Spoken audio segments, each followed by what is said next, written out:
ஒரு நிமிஷம் இரு.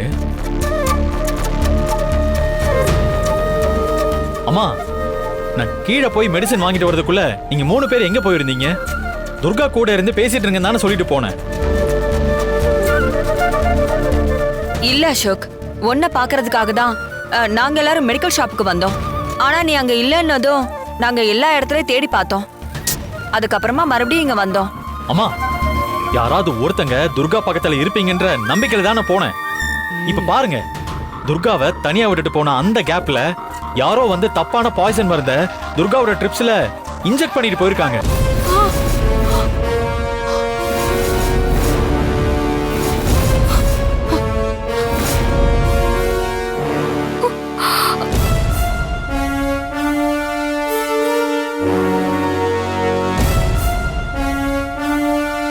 கௌரி மட்டும் சரியான டைமுக்கு இங்க வரலனா துர்காவோட உயிருக்கே பெரிய ஆபத்தா இருக்கும் தெரியுமா?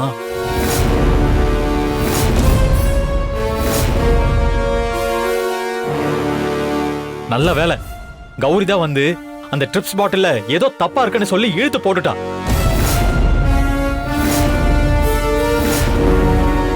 ஒருவேளை அவ மட்டும் அதை செய்யலனா துர்காவோட உயிருக்கே பெரிய ஆபத்தா மாறி இருக்கும்.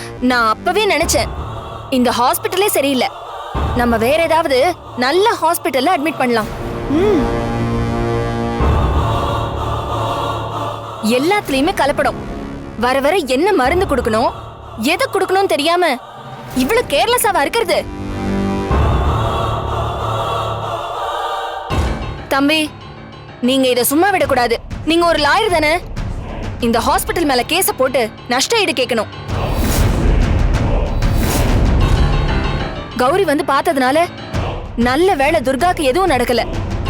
இல்லனா என்ன நடந்திருக்குமோ நினைச்சாலே ரொம்ப பயமா இருக்கு தம்பி. அசோக், வீணா சொல்றது சரிதான். ஏற்கனவே நம்ம குடும்பத்துல இருக்கிறவங்க நாங்க தான் துர்காவை கொல்ல பார்த்தோம், துர்காவை வீட்டை விட்டு வெளியில அடிச்சு துரத்தணும், அப்படி இப்படின்னு ஏதாவது ஒண்ணு பேசிக்கிட்டே இருக்காங்க.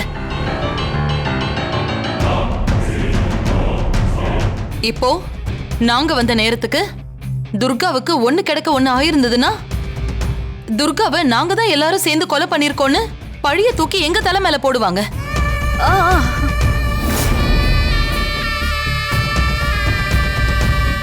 அப்புறம் அது ரொம்ப தப்பாயிடும் அசோக். நீ கண்டிப்பா ஏதாவது ஒண்ணு பண்ணியே ஆகணும். முதல்ல இந்த ஹாஸ்பிட்டலே இருக்க கூடாது. துர்காவை நம்ம வீட்டுக்கு கூட்டிட்டு போயிடலாம். நீ இன்னைக்கே டிஸ்சார்ஜ் பண்ணு. ஆமா அசோக், இதுக்கு மேல இங்க இருந்தா அது சரிப்பட்டு வராது. துர்காவோட உயிருக்கு பாதுகாப்பே இல்லாத இந்த இடத்துல என்ன பண்ண முடியும்? நீ அந்த பெரிய டாக்டர் கிட்ட சொல்லி துர்காவை டிஸ்சார்ஜ் பண்ண சொல்லு. நம்ம வீட்டுக்கு கூட்டிட்டு போயிடலாம். இருந்து என்ன புண்ணியம்? முதல்ல எல்லாரும் கொஞ்சம் நிறுத்துறீங்களா?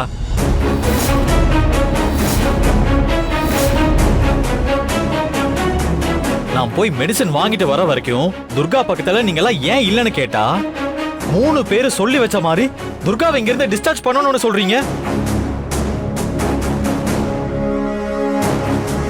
அந்த லண்டன் ஸ்பெஷலிஸ்ட் டாக்டர் வந்தா மட்டும்தான் துர்காவுக்கு சர்ஜரி பண்ண முடியும். அதுக்கு இந்த ஹாஸ்பிட்டல்ல தான் இருக்கணும். இங்க பாருங்க, முடிஞ்சா எனக்கு உதவி செய்யுங்க, இல்ல முதல்ல இங்க இருந்து கிளம்புங்க.